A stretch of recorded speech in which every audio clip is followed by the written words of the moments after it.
झांसी के मोट थाना समाधान दिवस के दौरान झांसी पुलिस उप महानिरीक्षक केशव कुमार चौधरी ने थाने का औचक निरीक्षण किया। इस दौरान उन्होंने थाने में आए फरियादियों की शिकायतें सुनी और उनकी समस्याओं का समाधान करने के निर्देश दिए। पुलिस विभाग के वरिष्ठ अधिकारी के रूप में डीआईजी ने फरियादियों के मामलों को गंभीरता से सुना और उन्हें त्वरित समाधान करने के लिए संबंधित अधिकारियों को दिशा निर्देश दिए। इस दौरान डीआईजी चौधरी ने थाना परिसर का भी निरीक्षण किया और वहां के अभिलेखों को देखा। उन्होंने थाना की कार्यप्रणाली की समीक्षा करते हुए अधिकारियों को निर्देशित किया कि वे थाने की सभी प्रक्रियाओं को बेहतर और पारदर्शी तरीके से चलाएं। इसके अलावा उन्होंने थाना क्षेत्र में कानून व्यवस्था की स्थिति का जायजा लिया और वहां की पुलिस टीम को अपनी जिम्मेदारियां सही तरीके से निभाने के निर्देश भी दिए।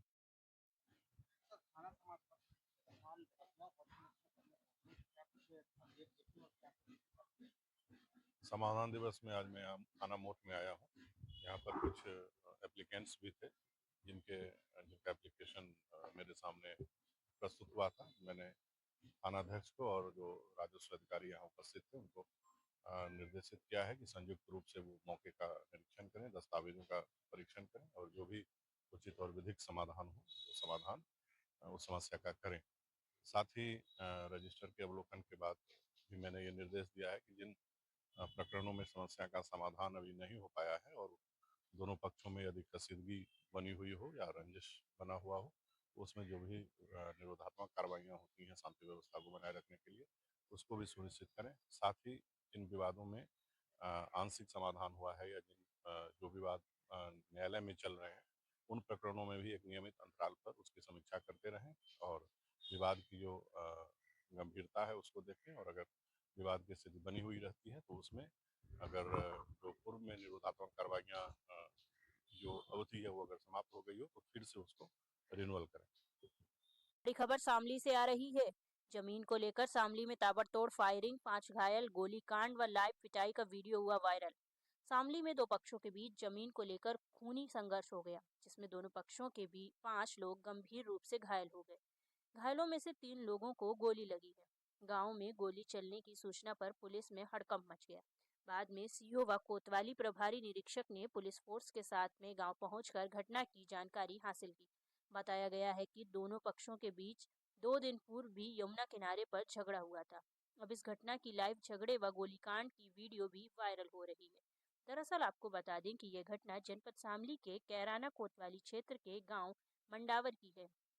गुरुवार को जमीनी रंजिश को लेकर सद्दाम व इंतजार पक्ष के लोगों के बीच झगड़ा हो गया था, जिसमें सद्दाम पक्ष के लोगों ने दूसरे पक्ष के अकरम के साथ मारपीट कर दी थी। बाद में गांव के जिम्मेदार लोगों ने दोनों पक्षों को समझा बुझाकर मामला शांत करा दिया था। हालांकि दोनों पक्षों के लोगों के बीच तनाव व्याप्त था। बताया जा रहा है कि शनिवार को गांव के अड्डे पर सद्दाम पक्ष के लोगों ने दूसरे पक्ष के सुहैब नामक युवक के साथ लाठी डंडों से मारपीट कर दी। मामले की सूचना पर सुहैब पक्ष के लोग भी लाठी डंडे लेकर मौके पर पहुंच गए। कुछ ही देर में दोनों पक्षों के लोग लाठी डंडों, धारदार हथियारों व तमंचों आदि से लैस होकर आमने सामने आ गए और एक दूसरे पर टूट पड़े। बताया जा रहा है कि दोनों पक्षों के बीच जमकर फायरिंग हुई, जिससे मौके पर भगदड़ मच गई। संघर्ष में दोनों पक्षों के कई लोग घायल हो गए। मामले की सूचना पुलिस कंट्रोल रूम पर दी गई, जिस पर पुलिस में हड़कंप मच गया। सीओ श्याम सिंह व कोतवाली प्रभारी निरीक्षक विजेंद्र सिंह रावत पुलिस फोर्स के साथ आनन फानन में गांव में पहुंचे, लेकिन पुलिस के पहुंचने से पहले ही दोनों पक्षों के लोग मौके से फरार हो गए। संघर्ष में घायल लोग दोनों पक्षों के लोगों को कस्बे के सामुदायिक स्वास्थ्य केंद्र पर भर्ती कराया गया। खूनी संघर्ष में एक पक्ष का रिहान तथा दूसरे पक्ष के सद्दाम, उमरदीन व इरफान घायल हुए हैं, जिसमें रिहान, सद्दाम व इरफान को गोली लगी। चिकित्सकों ने तीनों घायलों को गंभीर अवस्था के चलते हायर सेंटर के लिए रेफर कर दिया है। आरोप है कि शनिवार को सद्दाम पक्ष के लोगों ने ही दूसरे पक्ष के सुहैब को घेर कर जमकर मारपीट की, जिसके बाद दोनों पक्षों के बीच खूनी संघर्ष हो गया। इसके अलावा सोशल मीडिया पर दोनों पक्षों के लोगों द्वारा हाथों में लाठी डंडों व हथियार का प्रदर्शन करते हुए वीडियो पोस्ट की गई, जिसने आग में घी डालने का काम किया। नतीजन 5 लोग गंभीर रूप से घायल हो गए। शनिवार को हुए संघर्ष में भी सद्दाम हाथ में तमंचा लेकर गोली चलाता हुआ नजर आ रहा है। इस पूरी घटना, लाइव झगड़े व गोलीकांड की वीडियो भी वायरल हो रही है। तुम्हारा कहाँ के रहने वाले हो? क्या हुआ होगा? भाई जी हम अड्डे पर खड़े थे, अड्डा है हमारा, और यहाँ दूसरी पार्टी ने आके मार के गोली चलाई, बस गोली लग गई। कौन कौन लोग थे गोली चलाने में? गोली चलाने में सद्दाम था, करवान था, और भी वो था वकील साहब, और भी काफ़ी आदमी थे जी। उसका भाई था, उसके पास लड़के। किस बात को लेकर हुआ है वहाँ? एक पता नहीं कि वहाँ पे किसी का कत्ल मार देते थे, उनकी वीडियो मारे थे, वीडियो बन रही थी, हम वहाँ खड़े हो गए। अच्छा, तो हमने कहा वीडियो पुलिस बुला लो, भाई पुलिस बुला लो, वीडियो थाने में दे दो। किस समय की घटना है? ये आज की है जी, 1-2 घंटा पहले। अच्छा, कितने लोग घायल हो? हम एक दो की गोली लगी, दो के मुँह पर लगी, 2 के 3 में गोली लगी। अच्छा, पुलिस को सूचना दे दी थी इसकी? हाँ जी, हम थाने में था। आज कैराना कोतवाली क्षेत्र के गांव मंडावर में फायरिंग का मामला सामने आया, क्या है सर पूरा मामला? हाँ, आज एक मंडावर गांव है जो थाना कैराना में पड़ता है। आज 2 पक्षों में किसी बात को लेके कहासुनी हुई, जिसके बाद कुछ फायरिंग की घटना हुई, जिसमें 3 व्यक्ति घायल हैं। हालांकि वो खतरे से बाहर हैं, उनका इलाज जिला अस्पताल में कराया जा रहा है। घटना की तह में पुलिस जाने का प्रयास कर रही है कि किन कारण से घटना हुई है। अभी ये स्पष्ट नहीं हो पाया है कि घटना का वास्तविक कारण था क्या था, लेकिन जो प्राथमिक दिशा जानकारी प्राप्त हुई है कि इसमें गांव में ही 2 पक्ष हैं, और दोनों पक्षों को लेकर पूर्व में जब चुनाव हुआ था उसी समय से कुछ रंजिश चली आ रही है। उसी के बाद चूंकि बगल में यमुना नदी है, जहाँ पे कुछ जमीन को लेके, जमीन में वहाँ नदी तल पे कुछ रेत आ गए थे, जिसमें नपाई हुई थी आपसी सहमति से। उसी के बाद कुछ विवाद हुआ था, और उसी में सोशल मीडिया पे कुछ लोगों ने अपनी टिप्पणी जाहिर कर थी, जिसके क्रम में कुछ विवाद हुआ है। अब घटना का पूरा कारण क्या है, ये जानकारी की जा रही है, और अभी तहरीर प्राप्त नहीं हो, तहरीर प्राप्त की जा रही है। जो भी तथ्य आते प्रकाश में विधिक कार्रवाई की इसमें कितने लोग घायल हैं सर? अभी 3 आदमी के घायल होने की बात आई थी। एक आदमी के हाथ में लगी है, एक आदमी के पैर में लगी है। तीनों खतरे से पूरी तरह बाहर हैं। पुलिस अपना काम कर रही है। बड़ी खबर महोबा से आ रही है। फर्जी दस्तावेज बनवाकर नाबालिग किशोरी को अगवा कर शादी रचाने के आरोपी को बचाने के मामले में दरोगा सहित 2 अन्य लोगों पर मुकदमा दर्ज। किशोरी को बरामद करने के बाद तथ्यों से छेड़छाड़ व दोषपूर्ण कार्यवाही किए जाने के आरोप में कोर्ट के आदेश पर दर्ज हुआ मुकदमा दबंगई, वसूली व फर्जी मामलों में फंसाने को लेकर बदनाम है उक्त दरोगा। शहर कोतवाली की भट्टीपुरा चौकी प्रभारी हैं आरोपी SI सुजीत जायसवाल। शहर कोतवाली क्षेत्र का मामला। खबर झांसी से आ रही है। झांसी के सकरार थाना क्षेत्र के लुहारी टोल प्लाजा पर किसी बात की कहासुनी पर लाठी डंडों से आधा दर्जन से अधिक लोगों ने टोल कर्मियों के साथ की बेरहमी से मारपीट। वीडियो सोशल मीडिया पर वायरल। लुहारी टोल प्लाजा पर रात्रि में आधा दर्जन लोगों ने टोल कर्मियों के साथ की मारपीट। घायल टोल कर्मियों को इलाज के लिए झांसी मेडिकल में भर्ती कराया गया, जहां पर उनकी हालत नाजुक बताई जा रही है। सूचना पर पहुंची पुलिस ने टोल पर लगे CCTV कैमरे की मदद से मारपीट करने वाले लोगों की पहचान की जा रही है। इससे पहले भी टोल प्लाजा पर मारपीट की घटना हो चुकी है। बड़ी खबर ललितपुर से आ रही है। जनपद में फिर दिखा रफ्तार का कहर। फ्लाई ऐश से भरे कंटेनर ने पहले मारुति कार में मारी टक्कर, उसके बाद आगे जाकर ऑनलाइन डिलीवरी मैन को रौंदा। मौके पर हुई युवक की मौत। 15 दिन पूर्व भी फ्लाई ऐश से भरे डंपर ने 3 छात्रों को मारी थी टक्कर, जिसमें मौके पर हुई थी एक छात्रा की मौत। सदर कोतवाली क्षेत्र रजवाड़ा के पास की घटना। बड़ी खबर झांसी से आ रही है। झांसी में विकलांग स्कूटी दिलाने के नाम पर रुपए लेकर युवक फरार। विकलांगों ने युवक पर लगाया ठगी का आरोप। झांसी में विकलांगों के साथ ठगी करने का मामला सामने आया है। दरअसल एक शख्स ने विकलांग व्यक्तियों को फोन कर झांसी बुलाया और कहा कि हम आपको विकलांग स्कूटी दिलाएंगे। भोले भोले विकलांग व्यक्ति उनकी बातों में आकर चित्रकूट से झांसी आ गए। फिर वह शख्स विकलांग व्यक्तियों से 1000 रुपए लेकर फरार हो गया। स्क्रीन पर दिख रहा शख्स वही युवक है जिसने विकलांग व्यक्तियों से ठगी की है। CCTV कैमरों में घटना कैद की गई। फिलहाल पीड़ित विकलांगों ने मामले की पुलिस से शिकायत कर दी है। यह पूरी घटना नवाबाबाद थाना क्षेत्र के जेल चौराहा स्थित जैन होंडा शोरूम की है। क्या नाम है आपका? रोहित शुक्ला, कहाँ से आए हो? चित्रकूट। क्या हुआ आज तुम्हारे साथ? हमारे साथ सर धोखाधड़ी हुई है, हमारे पास पैसा ले लिए सर। क्या कैसे हुआ? ये सर मतलब मैं वहाँ से आ रहा था गांव से। मोहित मौर्य, कहाँ से आए हो? दिव्यांग गुरु श्री राम भद्राचार्य दिव्यांग स्टेट यूनिवर्सिटी चित्रकूट। क्या हुआ आज? मेरे पास फ़ोन आया था एक नंबर से, 2 दिन से लगातार आ रहा कि आपको दिव्यांग संस्था से एक गाड़ी दी जाएगी, ये टीवीएस वाली, इसमें 2 पहिए अलग से लगवा के दिए जाएंगे, इसमें से आपको कुछ आओ फिर आपको मिलेगा एक गाड़ी और आपका डिसेबिलिटी सर्टिफिकेट मिलेगा। और यहाँ आने पे कह रहे थे कि इस आपको ये थोड़ा सा महंगा चार्ज, इसका इंश्योरेंस का चार्ज लगेगा। और लेने के बाद हमको पहले बुलाया, बैठाया, सब डॉक्यूमेंट लिया, फिलअप करवाया। उसके बाद एक बैग में बहुत सारे पैसे कहे रखे हैं, अभी आ रहा हूँ, रख के चला गया, वापस दोबारा से नहीं आया। फिर अब वो हम जब देखें कि काफ़ी देर हो, हमको कॉल लगाए तो उसका फ़ोन ऑफ बता रहा था। अब वो हमको जब हम आए सुबह स्टेशन से, हमको पिकअप करने आया, फिर यहाँ पे कह रहा था कि अब पैसे की हम ऑनलाइन देने की कोशिश कर रहे थे तो कहीं ऑनलाइन नहीं लेंगे, अब सब कैश ही लिया, कह जाओ पैसे बैंक। उसने ऑटो बुक किया हमको और कैश निकलवा के मंगवाया, हम वापस कैश निकाल के लाए, उसको दिए। और देने के बाद कह रहा था कि अभी आ रहे हैं, तुम्हारा वो अलग से वो लगवाना, 2 पहिया अलग से लगवाने, तो उसके लिए अपनी दूसरी एजेंसी से आके, दूसरे संस्था से ला के यहाँ से स्कूटी ले जाएंगे, वहाँ से लगवाएंगे। उसको बुला के ला रहे हैं और तब तक आया नहीं, दोबारा वापस नहीं आया। तब से हम उसको फ़ोन लगाए तो उसका फ़ोन स्विच ऑफ बता रहा था। कितने लोग ऐसे शिकार बन गए? 4 लोग शिकार बन गए। इसमें से मेरा नाम मोहित मौर्य है, मैं BA पंचम सेमेस्टर का। कितने पैसे ले गया वो? मुझसे 12,000 रुपये लिए हैं और अंक उनसे लिए 12,500 रुपये रोहित शुक्ला से। टोटल कितने पैसे ले गया वो? 51,500। आपने पुलिस को शिकायत दे दी? मैंने यहाँ पे थाना में, नज़दीकी थाना में शिकायत एप्लीकेशन दोनों दिया, फ़ोटो भी दिया है।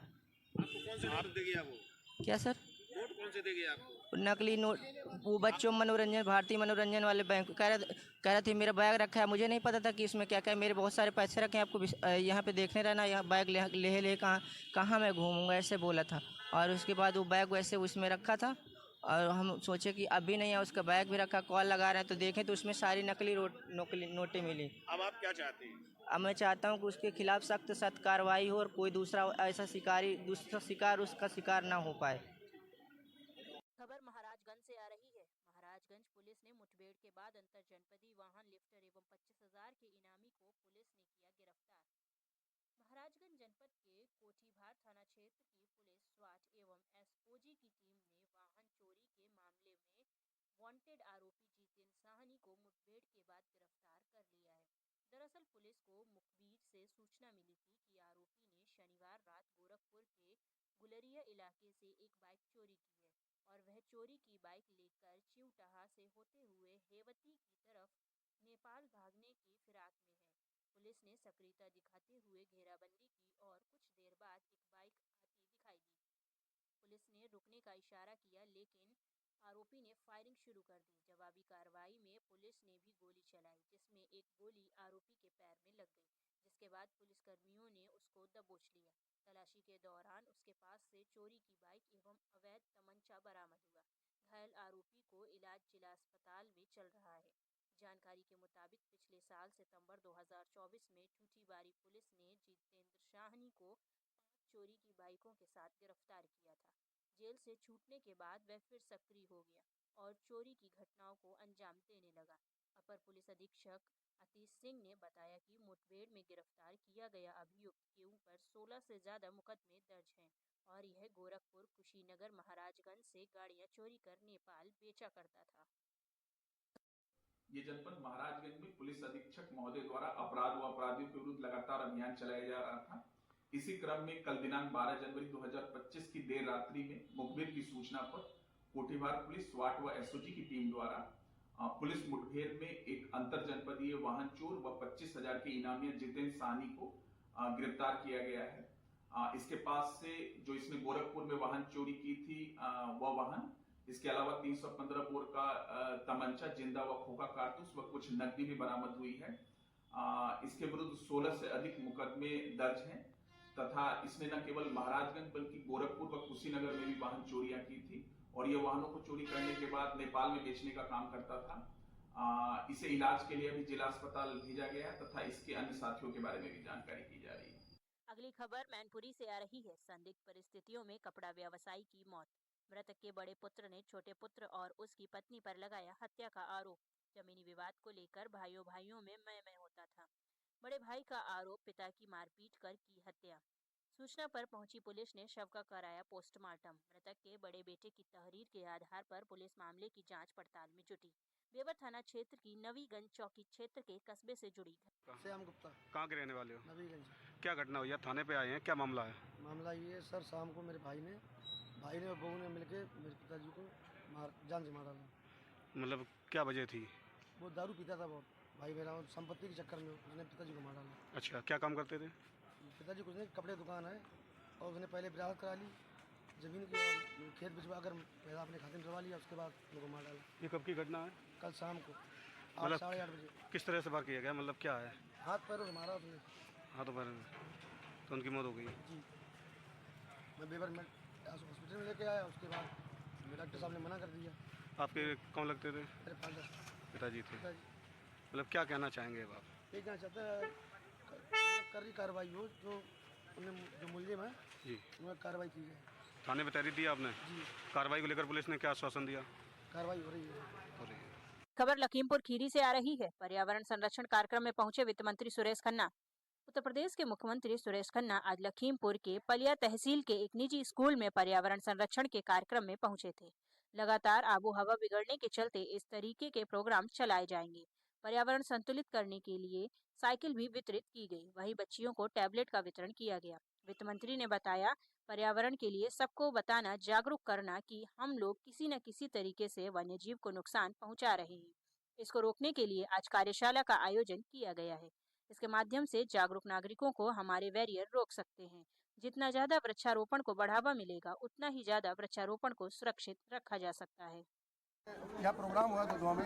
आज का कार्यक्रम इन्वायरमेंट प्रोटेक्शन के आधार पर आयोजित किया गया था। लोगों को प्रोत्साहित करना, लोगों को जागरूक करना, इसकी आवश्यकता और उपयोगिता बताना, यह सबसे बड़ी आवश्यकता है आज के समय में।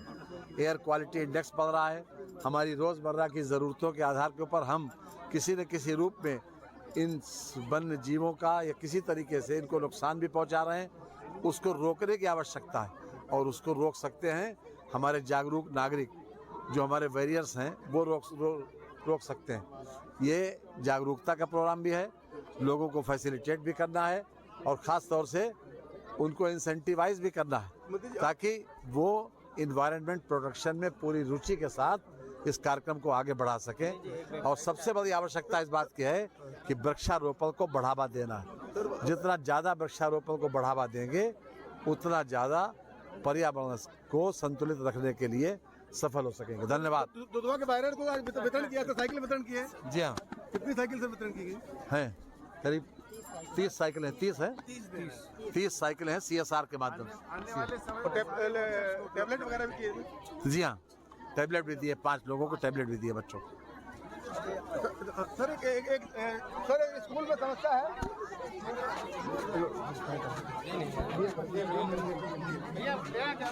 हाँ चलो। बड़ी खबर जालौन से आ रही है। कुंभ मेले को लेकर DMSP ने लिया सुरक्षा का जायजा।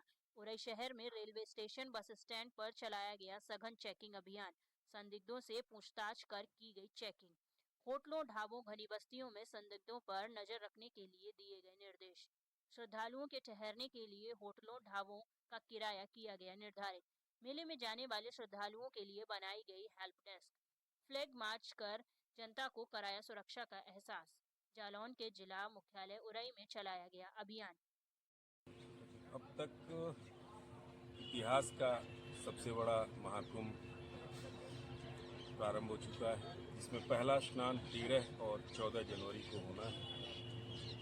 पूरे देश के विभिन्न भागों से श्रद्धालुओं का मूवमेंट हो रहा है। उसी क्रम में आज जिला प्रशासन, जिला पुलिस, GRP और RPF की संयुक्त टीम द्वारा रेलवे स्टेशन की चेकिंग की गई और लोगों की गहनता से तलाशी की गई है। सर्कुलेटिंग एरिया जो इसका है, उसका निरीक्षण किया गया। हमारे श्रद्धालुओं को आवागमन में कोई परेशानी न हो, इसके लिए होटल, ढाबे, सराय जितने भी जिले में उपलब्ध हैं, उनके रेट निर्धारित कराए गए हैं। जिलाधिकारी की तरफ से सबकी मीटिंगें हो चुकी हैं। इसके अतिरिक्त भी हम लोगों ने होल्डिंग एरिया पूरे जनपद में 4 स्थान पर बनाया है, पर्याप्त स्थान उसमें उपलब्ध होगा।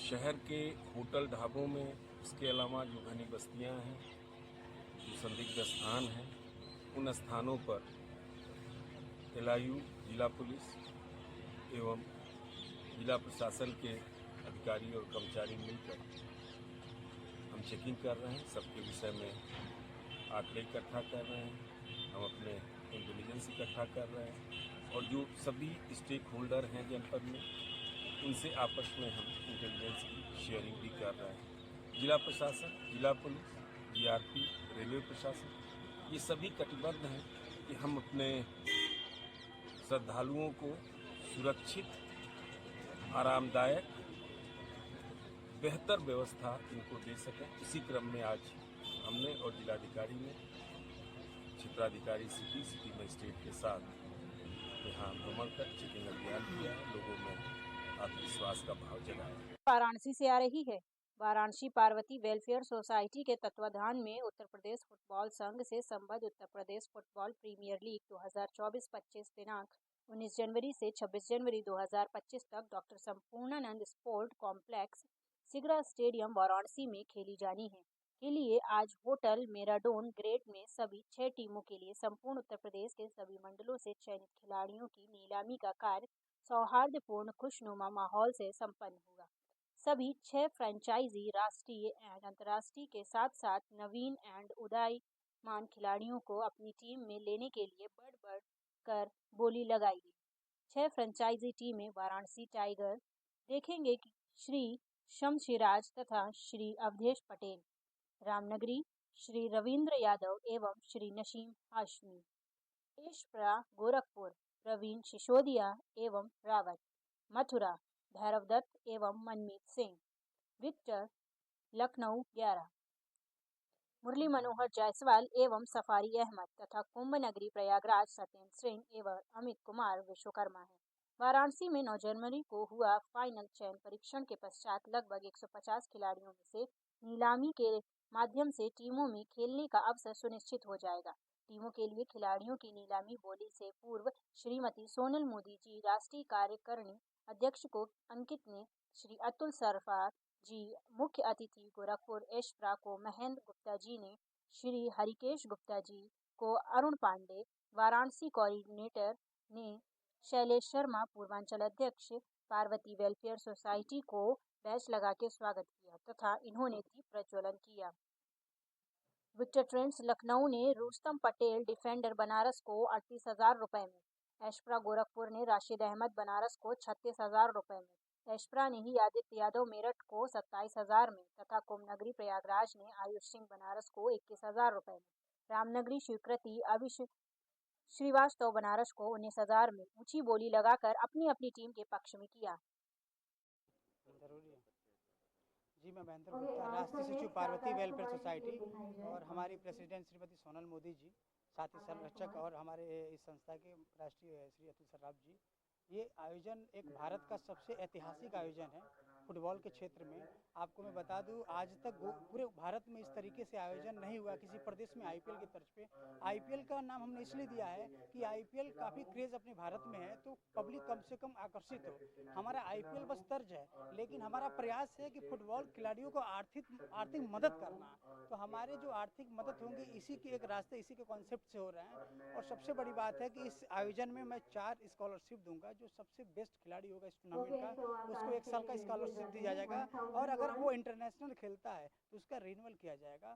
सबसे बड़ी बात, उसके बीच में जो बेस्ट खिलाड़ी होगा उसको एक स्कूटी दी जाएगी, इसमें बेस्ट स्कोरर को। साथ ही साथ मैं बता दूं कि कोई भी आयोजन, आपको पता है आजकल के डेट में 2 चीज़ सबसे महत्वपूर्ण चीज़ है। सबसे पहला एक मीडिया, दूसरा एक स्पॉन्सरशिप। अगर हम 2 चीज़ों को हमारे साथ अगर ना रहे तो हम कितना मेहनत करें, वो नहीं हो सकता। तो सबसे बड़ी बात है कि आप लोग के आशीर्वाद से, एक बड़ा आशीर्वाद हमारे जो भी उद्योगपति हों या बड़ी कंपनियां हों, उन लोगों का हमेशा हर साथ बना रहा है पार्वती वेलफेयर सोसाइटी से, दीदी के साथ। और दीदी का एक नेतृत्व जो रहा, आपका सपना है दीदी का कि भारत में एक फुटबॉल का ऐसा एक मिशन लागू किया जाए जो क्रिकेट को लोग जितना देखते हैं उतना तो पहुँच नहीं सकते, लेकिन उसके करीब आ जाए। और लोग जब पेरेंट्स बच्चे को क्रिकेट भेजते हैं तो बच्चा जब पैदा होता है तो बोलता है, सपना होता है कि मैं क्रिकेटर बनेगा। उस सोच को मुझे चेंज करना है कि पैदा होते ही फुटबॉल पे ध्यान दे कि मेरा बेटा फुटबॉल बनेगा।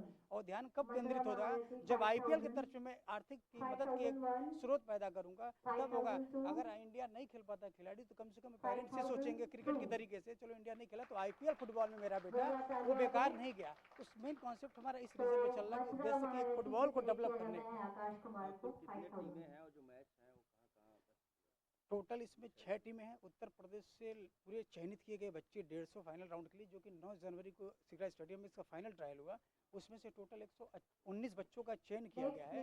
उसके साथ ही साथ इसमें 6 गर्ल्स की आपने एक इतिहास हमने बनाया, सीजन 3 है, एक और इस साल इतिहास बना रहा हूँ दीदी के नेतृत्व में। और दीदी के सोच से, दीदी का कहना था कि हम फीमेल एक हैं और हम चाहते फीमेल भी ऐड हो, तो दीदी के प्रयास से, सर के आशीर्वाद से इसमें पहली बार भारत में इतिहास होगा कि लड़कियों का भी, इसको नीलामी नहीं कहेंगे, लेकिन लड़कियों को भी 2 पैसा मिलेगा।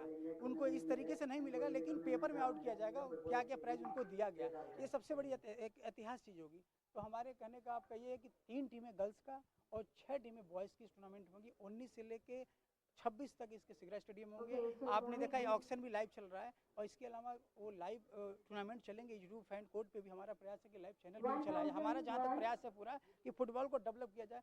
सर जैसे कंपनी जुड़ने के लिए, मतलब हमारी सौभाग्य की बात है, हमारे क्या खिलाड़ी छोड़ दीजिए, हमारे लिए सौभाग्य की बात है। एस्प्रा एक ब्रांड कंपनी उत्तर प्रदेश का, ऐसे लोग SD शर्मा जयपुर से, उत्तर प्रदेश के राजस्थान के पूर्व मंत्री रहे, ऐसे व्यक्ति, एकता अग्रवाल जैसे व्यक्ति दूसरे प्रदेश से आके हमारे प्रदेश में अगर फ्रेंचाइजी ले रहा है तो हमारे लिए बड़ी गर्व की बात है, क्योंकि क्रिकेट को सब कोई लाइक करता है, फुटबॉल को नहीं। तो सर के लिए मैं जो भी कहूँ मतलब उतना ही कम है।